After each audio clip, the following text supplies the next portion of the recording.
Oh my god.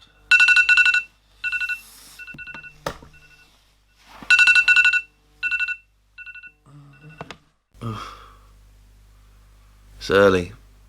4 o'clock early. But looks like it's time to get up, get a wriggle on in a moment.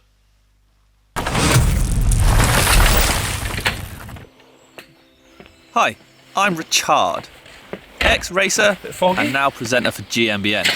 Today is the 20th of June, it's the longest day of the year, and I'm planning on riding my bike from dusk till dawn. Now, during my time racing and since starting with GMBN, I've done some pretty crazy things on a bike. However, a 16-hour ride, that's new to me. If all goes well, this will be the longest ride I've ever done. In the past, Neil has done a few of these epic endurance rides. In fact, he's a dab hand at it. A couple of years ago, he did Summer Solstice, 100 miles on the South Downs, and later did Winter Solstice in North Wales. That's 16 hours riding at night. Considering the global situation at the moment, today I'm going to keep things close to home. My quest is simple. How many miles can I ride off-road during daylight? Using Komoot, I've planned a loop in the Mendip Hills. To keep things interesting, I've included a variety of terrain en route. Fire tracks, exposed bridleways, woodland single track, rocks, roots, you name it. It's roughly 6 miles long and it's got about 560 feet of climbing, plus the descending of course. Needless to say, 16 hours of this is gonna be tough. So, how have I prepared for this epic? Well, I've bought some food, I've bought some more food, and I've stuffed a lot of food in my face. But I've also found the right tool for the job. So, my trusty steed for this rather epic of rides is this. It's a Canyon Neuron, size large. I've made a few mods to it. It's got E13 XCX wheels on it and Vittoria XC casing tyres on it, trying to keep the weight down and the speeds high. I don't like to take a backpack, and I'm not going to ride with a backpack on the majority of this ride. I'm going to have a lot of stuff stashed away. So on the bike, I've got the essentials to fix it with. So there's a tube, tyre lever, multi-tool, canisters. They're all on there to keep me going should I have any small mechanicals. And if anything more major were to happen, well, then we've got stuff in the backpack at sort of our little HQ base camp that we're going to be passing on most of the laps. This is a 130mm travel trail bike, so it should be ideal for all day. Good for comfort, and it's not too heavy, even better. Anyway, enough rambling, it's time to crack on. Okay, we're heading out. This is the first of many laps. Summer solstice, and the weather is not summery. It is raining. I'm in trousers and a coat in the middle of June. But I'm pretty enthusiastic, I'm keen, and I'm looking forward to the day ahead. Whether this mood stays the same, we shall have to find out, but it's all good.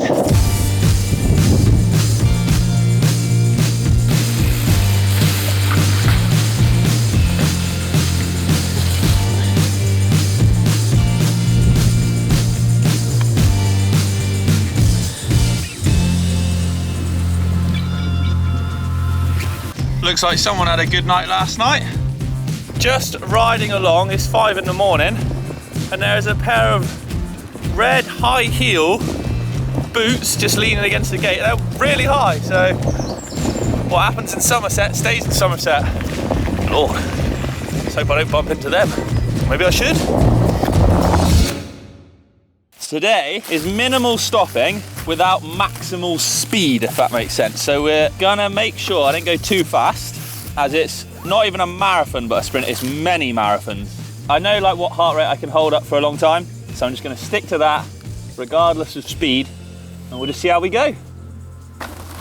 Oh. Ta-da!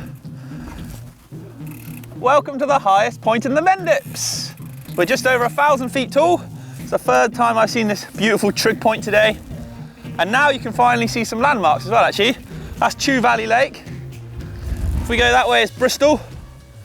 Behind you is Wales. And then we got Quantox. Oh, don't look that way, it's horrible. Let's hope it's going that way. It's blue that way. And that way is where I'm headed. Tally-ho!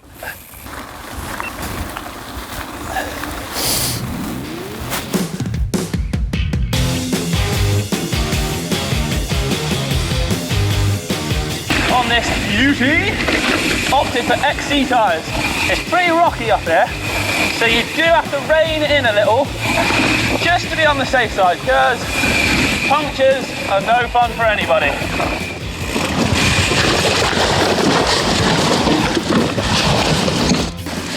Pretty muddy through here.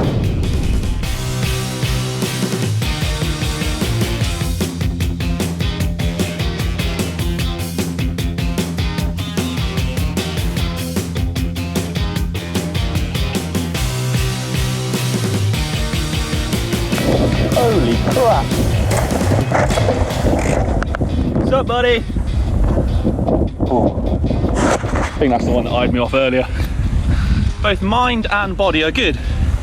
I've made sure I've fueled and drank a lot and regularly, because from racing I learned as soon as you dip into the red, it's hard to get out of it. Well, impossible really. Overpacking is underrated. More is more.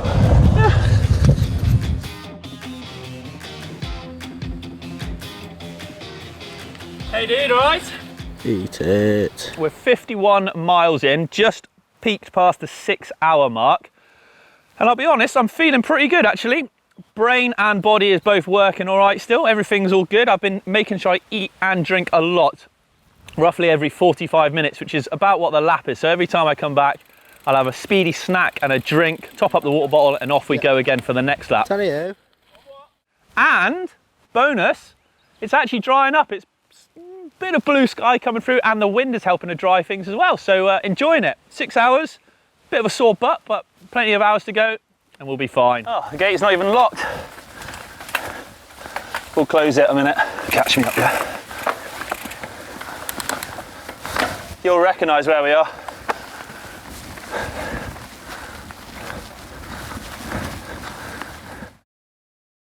Sorry? I'll have some tomato sauce, please. Do you want anything, Louis? Are you recording now? So, we are 8.5 hours in, 67 mile in, and it's bacon and egg roll time. My old man's just come and met us middle of the day. Look at this. Come on, Dad. Bring it in. No, get on. Oh, thank you. Salt and pepper, Louis? Yes, please. Oh, look at that. Service with a smile. Can you order some teas as well, please, Dad? Right, bacon and egg rolls on a silver platter. It doesn't get much better than that. 2 teas? 3 teas. Yeah. Sorry. Oh, God. Oh, 3 teas. This is the first proper food. I've been surviving on sugar and flapjacks and not proper sustenance. But I have been eating regularly and constantly, so that is good at least. Cheers, John. Sorry, Mary. So what do I think is the key to riding for a long time? Well, this is pretty new to me. This is the longest, already the longest ride I've ever done. Having someone to do it with, so my friend joined me for a fair while, and the camera guys, obviously, you know, someone to talk to is really useful and takes your mind off of the sort of the monotony of just going round and round. But also actually the route I've planned on Commute is a really good one. So it takes in a lot of good ups and downs. So you get like respites in between the going up, which I think is actually pretty useful. My trusty steed so far for today has worked faultlessly, I gotta admit. I was a bit nervous putting XC tyres and wheels on because I know how rocky it is up there, but they've like gripped well. It is pretty muddy, but it's drying out fast. 1x12 gearing's getting me up all those hills, and some good braking. It's nice and light. Just seems to be doing the job quite well, really. So, yeah. Oh, touch wood. It stays working well because we are, like I said, only halfway, so it's got a fair old bit of mileage left to do in it yet. Anyway.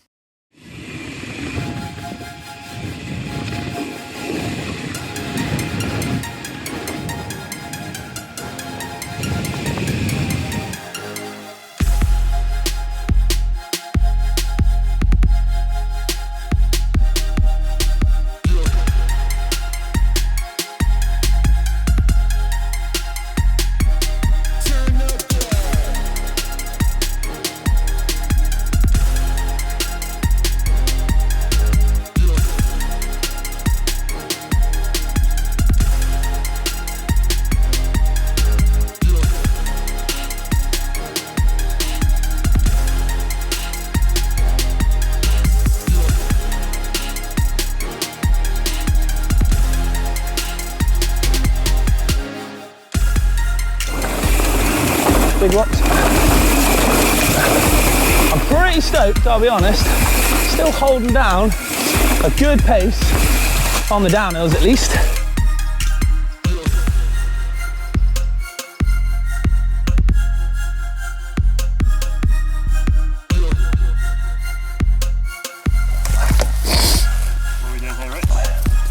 We are having a much needed refuel. I need sugar, I need top up of energy drinks. I am starting to feel it now. It's not that the smile is dwindling, but like my neck and my shoulders are starting to feel it from like pulling on the bars and moving the bike around for so long, like going up and down. I reckon we're going to aim for 125. That's the target. It may be a wild target, but it's a target nonetheless. I said earlier, like the mud, the wind's drying it out, which is good, but the muddy bits has made it really tacky. So it's just, you know, like that really thick mud, it's just energy sapping in places. But yeah, we'll keep plodding on. I'm still enjoying the actual loop itself, so I quite like that. This is, you know, you got your fresh mineral water and you got your flapjacks, but you're eating out of a bin liner in the middle of the woods. So it's a balance, really. No support team there. No, but cover up the stash so no one sees it. And off we trot.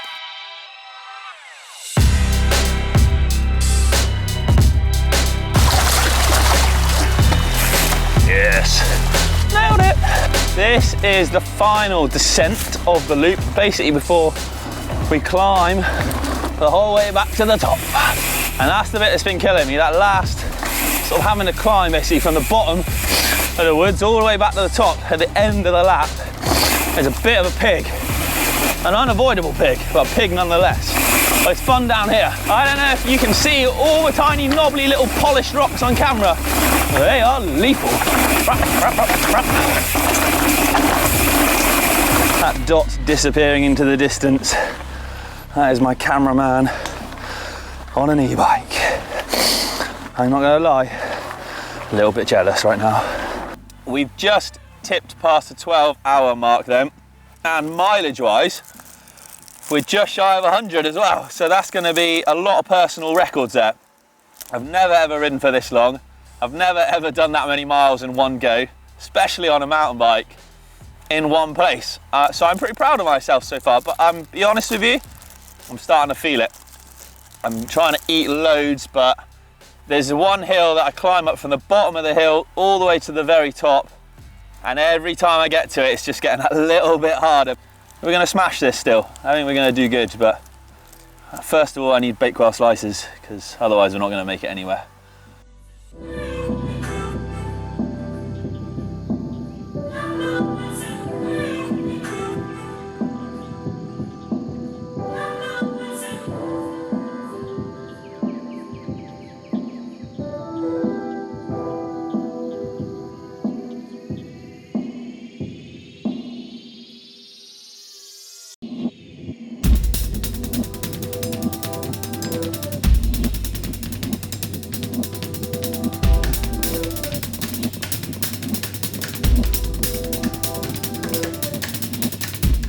Well, stick a fork in me, I am done.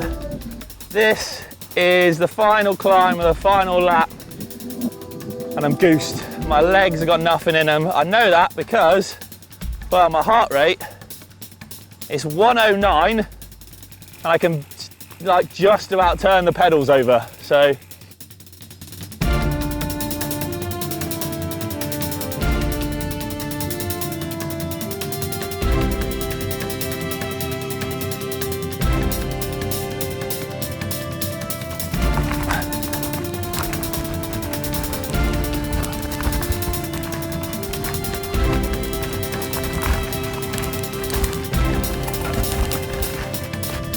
I never thought I'd glad to not see this again, or at least for one more time. Oh, come on. We've made it. Wow. So, that's it. This is summer solstice. Done and dusted. I was up at about 10 to 5 this morning when we set off, with the aim of just seeing how far I could go on the longest day.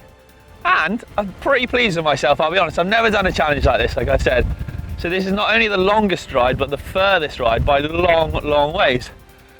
And well, I don't know, 120 miles, which I think you'll agree is not a bad shout, but I'll be honest, I'm done. That is it, yeah, I am ready to go home. But what better place to finish? And we've got Wales in the background, we've got some stunning views.